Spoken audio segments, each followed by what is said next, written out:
Welcome to You Have Nothing to Lose But Your High Rent. Today we're speaking with Dr. Donald Shoup, author of The High Cost of Free Parking, distinguished research professor in the Department of Urban Planning at UCLA, and a person who knows a lot about Los Angeles, urban planning, and parking. Sit back for a great interview. Your book, The High Cost of Parking, could easily be called The High Cost of Being a Pedestrian. But it's the high cost of free parking. The high cost of free parking. I'm sorry, the high cost of free parking.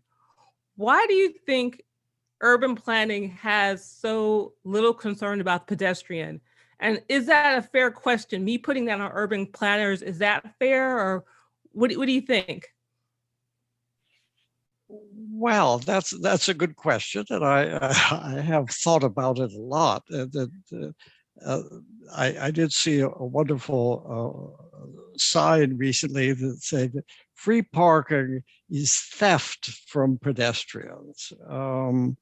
I think that Los Angeles is the poster child of ignoring pedestrians, because so many of our sidewalks are broken. That the trees have lifted the one panel above another, and it's easy to fall on a Los Angeles sidewalk. In the past 5 years, LA has paid $35 million in lawsuits against people who have tripped on sidewalks, trip and fall accidents. And right next to it is the curb lane for free parking. So I think that LA pays for its free curb parking with its broken sidewalks. One of the things I've recommended is charging for curb parking to fix the sidewalks. So I think that the curb lane and the sidewalk, of course, are right next to each other. And it is, as you suggested, certainly very telling that we have free curb parking and broken public sidewalks.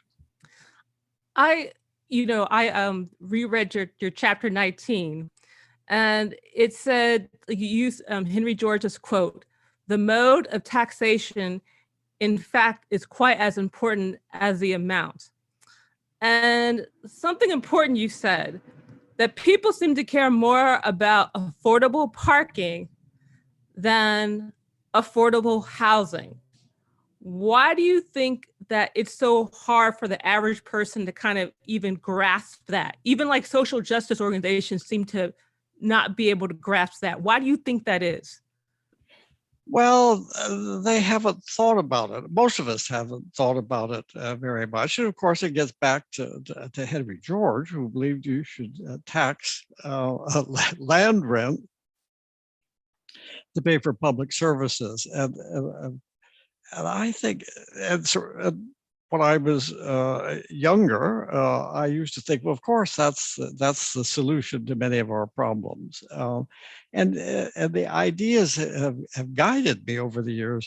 But of course, cities don't tax land values to finance public services. So there must be reasons why Henry George's ideas haven't been put into practice. And I think that maybe his ideas did cause me to pay more attention to parking and to on-street parking, because that's land. The curb lane is land the government owns. It doesn't have to tax the land; it just has to charge for it. But cities almost everywhere have curb parking for free. So instead of taxing land to pay for public services, the governments don't even charge for the land that it already owns. So if the government won't even charge for the land it owns, it seems hard to believe that they're going to start taxing land values. And that, I think that one of the reasons that cities don't charge for curb parking is that drivers don't want to pay for it. Nobody wants to pay for parking, including you and me. And Well, since return to the topic of parking versus pedestrian. I've heard that in the 1950s, store owners preferred car owners because they were seen to be a customer of means. Now that everyone has a car, is this preference for accommodating the car owner anachronism?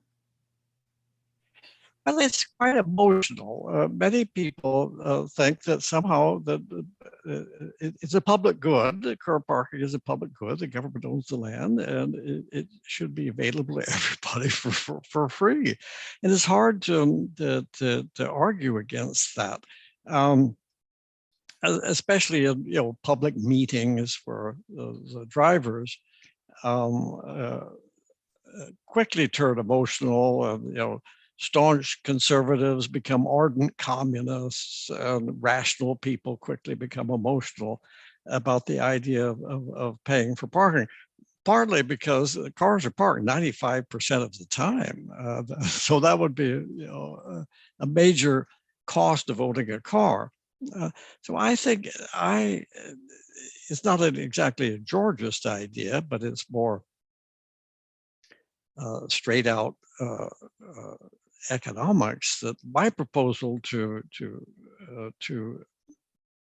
encourage governments to charge for curb parking is to dedicate all the revenues for added public services on the metered streets. And some cities have started doing this now. And Pasadena in California is the poster child of how this works, but there are a number of other cities in Massachusetts and Texas and throughout California, and it's spreading. But the idea that of charging for curb parking to pay for public services works extremely well in Pasadena, California. It used to be the premier shopping center on the West Coast in the 1920s and earlier.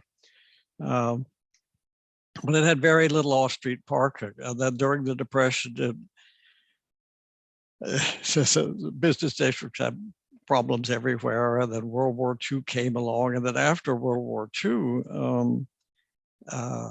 most people had cars, and old Pasadena declined. It was wonderful buildings in terrible condition. It was a commercial skid row. And it had very little off-street parking, and it had free curb parking, but 2-hour time limits. And the merchants and their employees parked at the curb and moved their car every 2 hours and complained about the lack of parking for their customers. And the city wanted to put in parking meters, but the merchants and the landowners said, no, that'll chase away the few customers we have. And then the mayor, Rick Cole, who's now head of the Congress for New Urbanism, said, well, if we put in the parking meters, we'll spend all of the revenue on added public services in the metered streets. And the merchants said, well, that's different. Why didn't you tell us that? Let's run the meters till midnight. Let's run them on Sunday. Let's charge a high price, because they were going to get the revenue to pay for all the public services they wanted. And then when they put the meters in, they borrowed $5 billion to rebuild all the sidewalks and put in historic street furniture and clean the alleys. And now 35,000 people on a typical weekend come just to walk around. And I think the key to charging for curb parking, and this Georgist idea of using land rent, because curb parking is land and the fees you pay on it are rent. They're not taxes, they're user fees. That it can pay for a lot of public services. Some parking benefit districts give free Wi-Fi to everybody in the neighborhood. So I think you have to show people the benefits. Just taxing land value and putting money into the general fund doesn't show people any benefits. So I think getting back to why I think that curb parking is free is because the revenue doesn't go to the right sort of destination, and the destination is right next to to the curb parking, to repair our sidewalks and to make the world better for pedestrians. I have to say, your book, it's huge, but it's actually like, there's some kind of funny, entertaining parts to it. I liked your many Wizard of Oz references, but I want to know, for the Institute of Transportation and Engineering, do you get invited to their happy hours? No, just joking.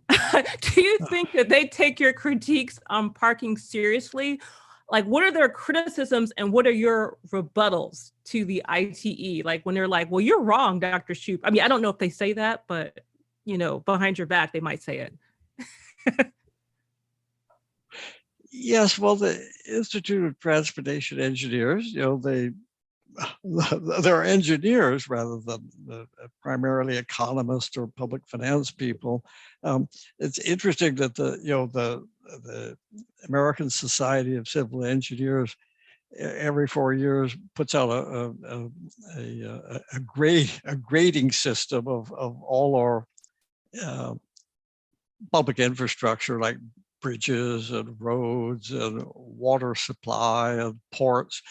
Well, there are two things that they don't have is I think there's 16 categories of infrastructure. They don't have sidewalks and they don't have parking. Most things get a grade of C or D. A lot of bridges are in tough shape, and the freeways need a lot of repairs, and the sewage systems are overflowing. But that's why we need $1 trillion worth of spending on infrastructure. But they don't include parking. And if they included parking as infrastructure, we'd probably get an A+, because there's so much of it, and most of it is in pretty good condition. And they don't include sidewalks. So I think that it's a blind spot among civil engineers, both of these major. Well, for transportation, they're major parts of our infrastructure. Well, I'll tell you something. I'm from Los Angeles. I'm like a fourth generation Angelino, which is rare. And now I'm in New York. And I'm kind of like a Choupista, one of your disciples. So I went to an urban planning meeting and I actually brought up some of your ideas. And they started yelling at me saying, this is not Los Angeles, which is weird because Los Angeles has so much parking. And they said, what did they say? They said that I wasn't going to take away their parking. Essentially, they were saying you weren't taking away their parking. So how are your ideas taken at urban planning meetings where commissioners are often willfully ignorant on the topic of planning and infrastructure, and just generally they just kind of like, oh, well, you seem like you're cool, we'll put you on the planning board?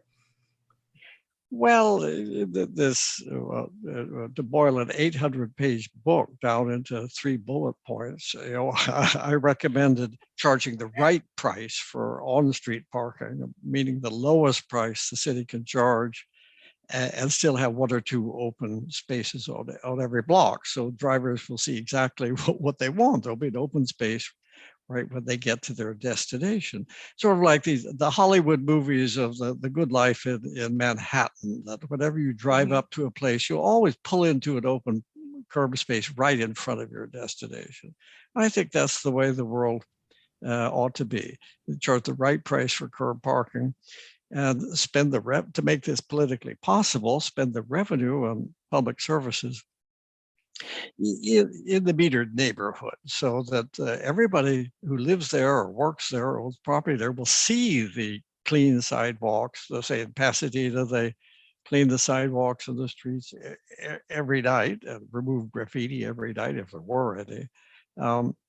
And they steam clean the sidewalks twice a month. Many other public services, Christmas lights, extra police patrol and things like that, because they have parking meters. So if we charge the right price for curb parking and spend the revenue in the right areas, and then then we can remove off-street parking requirements, because you don't need to require off-street parking if there's always open curb spaces. So I've made these criticisms of urban planning with their just 10,000 commandments for off-street parking. Every city has hundreds of different land uses with parking requirements for every nail salon and gas station and animal grooming studio and things like that. So I do have a second life going around lecturing to cities and now doing it by Zoom.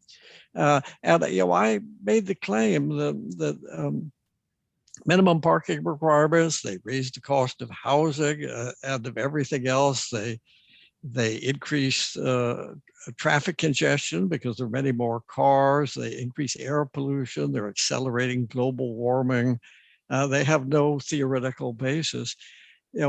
Really very strong attacks on the American Planning Association, and the book was published by the American Planning Association. I have never heard a single urban planner saying that minimum parking requirements do not have all these bad effects. Mm-hmm, mm-hmm. Yeah. I think that's, I like the one of the suggestions you said, instead of making them like flip it and make it the maximum parking instead of the minimum parking. But I have a question, because I don't want to forget this question. It's kind of a little bit off topic, but it's not off topic, because you're talking a lot about what things look like. Because the thing is, you care about the public, you look at pedestrians, you want to see beautiful buildings, you want to see beautiful things. How about the idea of trolleys instead of buses to help people take public transportation, but also because it has those wires that kind of shows you how to go back and forth. You feel like, when you look at the bus, you're always like, where's that bus going? And then you're afraid to take it. I mean, in Los Angeles, maybe it's different in different places. On the East Coast, it's a little bit different. So what do you think about that? Well, public transportation is not the only alternative to solo driving. You could carpool, you could bicycle, you could walk, you could live closer to your destinations. There are a lot of alternatives other than public transportation. But say Boulder, Colorado, which does most things right, has a very smart policy, is that they put in parking meters downtown, and they use the revenue to provide free transit passes for everybody who works in downtown. So it's a free fringe benefit for all the employees downtown. So people who park at the curb pay for public transportation for people who ride the bus. And I think that it's not as though the bus riders are very powerful political actors, but the merchants and in the area like the idea of being able to give a free fringe benefit to all their employees. And I would just think, would Boulder be better off with free curb parking and no free transit? So that just a few people who are lucky enough to find a curb space after driving around for 10 or 15 minutes, hunting for places being vacated, would it be better with free curb parking and no public transit? I don't think so. I think that having examples like that is pretty convincing when you go to other cities and say, well, that would work in LA, but not here. I think every city thinks it's unique. New York, of course, always thinks it's unique, but so does Honolulu, and so does Oslo, and so does any city. They think they're unique, and they are unique. But I think the parking is common among all of them. The size of a parking space is the same everywhere. And I think that there's no idea more transferable from one city to another than a good parking policy. You stated that parking requirements are like taxes on buildings, and they're worse than property taxes. Like they de-incentivize beautiful pedestrian-friendly development. Clearly you said that, but can you go into that a little bit? How parking makes buildings, I'm saying this, how parking makes buildings ugly or makes developments ugly. You didn't exactly say that directly, but I borrowed that and I just kind of twitched it up. Yes, well, free curb parking and high off-street parking requirements, just the opposite of what Henry George recommended, is that you have land that is extremely valuable, some of the most valuable land on earth, and you give it away free. And then to prevent the shortage of parking, you require every new building to have a lot of off-street parking. And that greatly adds to the cost of buildings. In LA, that for an office building, typically a third of the entire cost is for the required parking. Now, it isn't that the parking is there only because it's required, that now that we've sort of bent the world out of shape with so much free parking and so much off-street parking, if you removed off-street parking requirements, the world would change very slowly. That nobody would notice any difference in a year from now or even 5 years from now, because there's so much off-street parking. But I think that over time, the charging for curb parking and removing off-street parking requirements will slowly shift our economy more towards alternatives to the car. And I guess it isn't just parking. I think that I mean, suppose around 1900, Henry Ford and John D. Rockefeller had asked planners, what policies would stimulate the demand for cars and fuel? Well, think of these three possibilities. One is to separate land uses, to have housing here or jobs there and shopping someplace else, so there'll be a lot of travel among zones. That will increase the demand for cars and fuel. And then we limit density, that we have maximum heights and floor area ratios and things like that. We keep density down, and that will spread people farther apart even more. And then third, we'll have off-street parking requirements so that there will be convenient, ample parking wherever you go. And cars will be the default choice for travel. Because if you have to go a long way and you have free parking at the end, at both ends of the trip, cars are the natural way to travel. That's the world we have, except for some of the older cities like New York and Boston and Washington. Because they were developed before these three policies, that is the basis of urban planning, is separated land uses and maximum densities, limits on densities everywhere, and off-street parking requirements. So I think we've done everything wrong. And I think that if we just do exactly the opposite, which is to charge for curb parking and remove off-street parking requirements, that I think that, and of course, if we allowed more mixed use and stop limiting density so much, then I think the world will slowly move in the right direction. I've been thinking about, how a lot of the late 20th century, they kind of destroyed planners and just people in general. They kind of destroyed a lot of downtowns. So we have a lot of this, I would call it like gap tooth landscapes in downtown, where they knocked down buildings. And then because of the parking requirements, they couldn't really do anything to it. How do we fix that? I know that's a big question, but how will we fix that kind of like, I don't know, what would you suggest? Well, we just stop doing bad things. We stop requiring parking. Say one of the examples is in downtown Los Angeles, that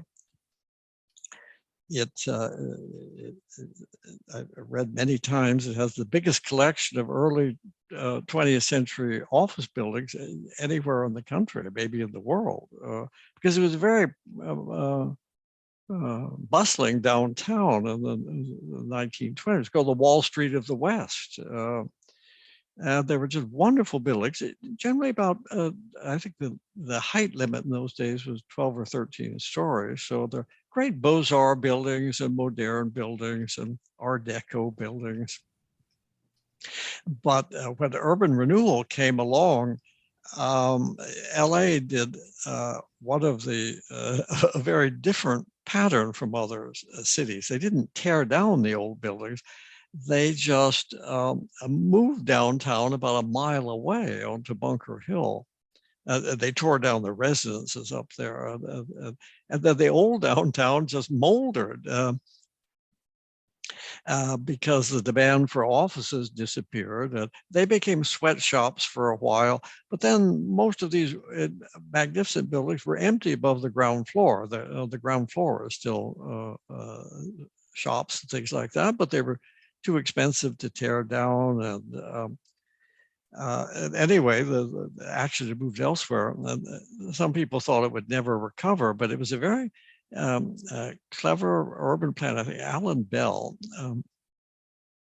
proposed allowing these office buildings to be converted into housing with no new parking. So they couldn't be converted into new housing because they didn't have the required parking. So parking requirements not only say what a new building has to have, but they also say what is allowed in the older buildings. So they wouldn't allow housing in these magnificent office buildings because they didn't have the required parking. But anyway, he recommended this, the adaptive reuse ordinance, which got passed. And the skeptics said it would be a disaster because no bank would lend for converting a decrepit office building into housing. And no bank would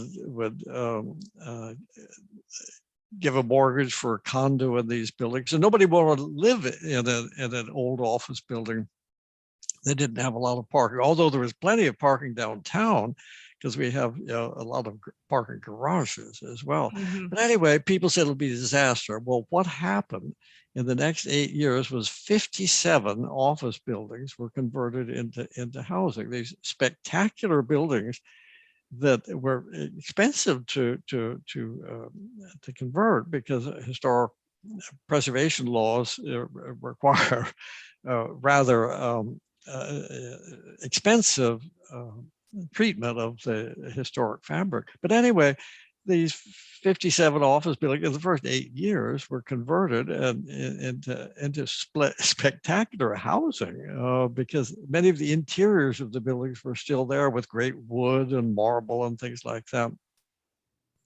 So it shows, normally you can't see what doesn't happen or what planning is preventing, but now we could see what planning had been preventing.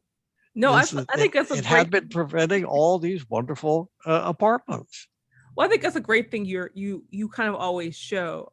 And I think that you kind of go, this is what's wrong, but this is what's right. Like you're like, oh, Carmel, you use that as an example. Pasadena, use that as an example. And it's great to hear about all this great history about downtown Los Angeles, where I did used to live. And it was like really cool. And I was kind of wondering, why can't we do this everywhere? But we can't because of the zoning. But do you think that with zoning, do you think that you could, that people could take cities to court with that?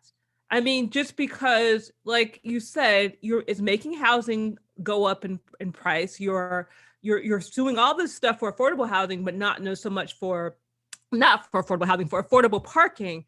Do you think this is something that could go to court, or is that like too much of an extreme thing?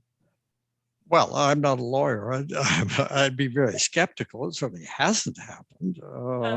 But I think that what I can do in my contribution is to have this second life evangelizing about what should be done. And a number of cities have removed their parking requirements. Say recently, Edmonton in Canada, Houston has removed all their parking requirements, and Minneapolis and St. Paul and Buffalo, cities that had the garden variety parking requirements that all other cities have.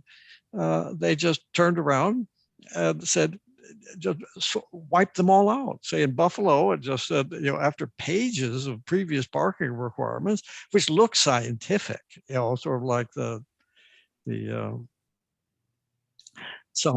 summarizing a great deal of research on how many parking spaces for a gasoline station, like that, or a pediatric hospital, is that somebody must have done some research on this, but they just, in Buffalo, it just ended with one sentence saying that no parking is required for any new building. And I like how you're in Mexico City, Mexico City did just what you referred to earlier. And what I had recommended is they removed off-street parking requirements simply by keeping all the numbers and making them maximums rather than minimums. So I think that's what every city ought to do, is if they claim the minimum parking requirements show how much is enough, all they have to do is say, you can't provide more than enough. And then I think that Mexico City did the right thing. I think it's great that you have an example of from different weather places, because I think that's kind of like, oh, well, of course, in California, you could do that. But you just said Buffalo, you just said Edmonton and St. Paul. And this is a kind of like, and it's kind of funny, even the whole bicycling thing. I mean, being from Los Angeles, I was like, well, you can't bike in the snow. My husband's from Wisconsin. He's like, you actually can. You can bike in the snow. It's not that hard. But what I'm going to ask you, I'm going to ask you like two more questions, and then I'll let you into it, whatever you would like to tell us. Do you think there should be more economists like yourself in planning? More what? Economists, like people who are in, economists, people who are in economics.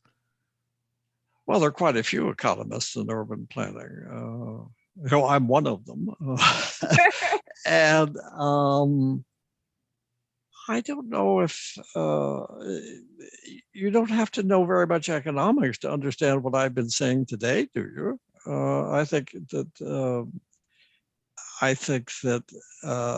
it is very elementary economics that I've been using to explain why we've gone wrong. And urban planning, has gone very wrong in the past, and they make a U-turn so fast that they don't even remember they were going the other directions. The urban renewal was supposed to renew cities, tearing down old buildings, often where poor people live, and replace them with new buildings. And now we realize that was a catastrophe. We lost a lot of wonderful old buildings. We harmed a lot of low-income people, and the result wasn't very good. And we thought that public housing should be in high-rise buildings. That was going to solve the housing problem for low-income people. And now we've torn them down, and we're having scattered site public housing. So I think we have changed course in the past, and we don't even remember that we were going in another direction. And I hope that minimum parking requirements will follow that same pattern. So my final question is for activists. What areas should people focus on first? Zoning laws, parking requirements, or facilitating the reuse of buildings, or something else?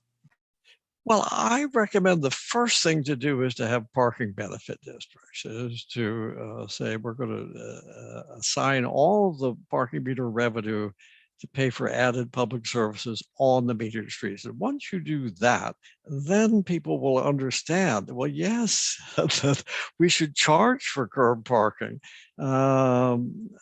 because the people who park at the curb are often non-residents. In a shopping district, it's like Monty Python's idea to solve Britain's economic problems by taxing foreigners living abroad. We should charge people who are driving into this neighborhood for parking in it. Once you do that, people will understand, well, what is the right price for curb parking? And then once you've done that, you can remove off-street parking requirements. Some cities are doing it the other way around. They're removing off-street parking requirements, but they'll have to manage the curb parking better. And I think the way to manage curb parking better is to charge the right price for it. So is there anything that you'd like to leave us with, Dr. Shoup? Well, I think the thing that comes across to the people in the audience is that when I say that parking is like sex. Many people think that if you have to pay for it, it's just not right. And in Seinfeld, George Costanza said, that paying for parking is like going to a prostitute. Why should I pay if when I apply myself, maybe I can get it for free? Well, I think we're all trying to get it for free, and that's the causes the problem. Free parking has a very high cost.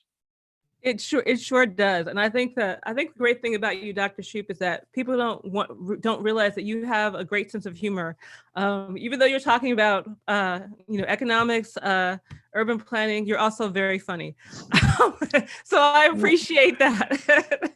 Well, if you want people to take parking seriously, you have to be funny. Okay, well, thank you so much, Dr. Shoup. I appreciate you, and we will talk soon. I'm sure I'll run into you at some point. Okay, well, I'll look at more of your previous podcasts. Do you have any favorites that I should listen to? This is my favorite one.